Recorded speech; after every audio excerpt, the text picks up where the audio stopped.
নমস্কাৰ বৰ্তমান মই আছো দেশৰ আগশাৰীৰ প্যাৰামেডিকেল শিক্ষানুষ্ঠান GEN ন্যাশনাল কলেজত চলিত সময়ত প্যাৰামেডিকেল সায়েন্সৰ গুৰুত্ব চাহিদা আৰু কৰ্মসংস্থাপনৰ বিশাল সুযোগৰ প্ৰতি লক্ষ্য ৰাখি 2002 চনত স্থাপিত GEN ন্যাশনাল কলেজে আগবঢ়াইছে প্যাৰামেডিকেল বিভাগৰ কেইবাটিও পাঠ্যক্ৰম 2 বছৰীয়া আৰু 3 বছৰীয়া পাঠ্যক্ৰমসমূহ হৈছে diploma in physiotherapy, diploma in medical laboratory technology, লগতে BSc ইন ফিজিঅথেৰাপি আৰু BSc in medical laboratory technology. উচ্চতৰ মাধ্যমিক বিজ্ঞান শাখাত ফিজিক্স, কেমিষ্ট্ৰি, বায়োলজিৰ সৈতে উত্তীৰ্ণ ছাত্ৰ-ছাত্ৰীসকলে এই পাঠ্যক্ৰমত নাম ভৰ্তিৰ বাবে আবেদন কৰিব পাৰিব। এই পাঠ্যক্ৰমসমূহ আগবঢ়োৱা হৈছে অসম চৰকাৰৰ স্বাস্থ্য বিভাগ, DME আৰু Srimanta Sankardev university of health সায়েন্সৰ অধীনত।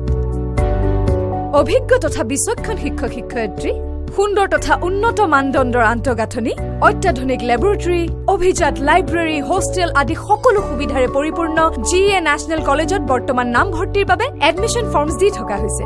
মনত ৰাখিব, এয়া সম্পূৰ্ণ চৰকাৰী পাঠ্যক্ৰম। এই পাঠ্যক্ৰম পঢ়ি ছাত্ৰ-ছাত্ৰীৰ বাবে প্ৰতিষ্ঠিত হোৱা অথবা কৰ্মসংস্থাপন পোৱাটো তেনেই সহজ। কেৱল 2 বা 3 বছৰ পঢ়িয়ে ছাত্ৰ-ছাত্ৰীয়ে জীৱনটো গঢ় দিব পাৰিব। কেৱল মোৰ নহয়, হাজাৰ হাজাৰ অভিভাৱকৰ বিশ্বাস GEN ন্যাশনাল কলেজ।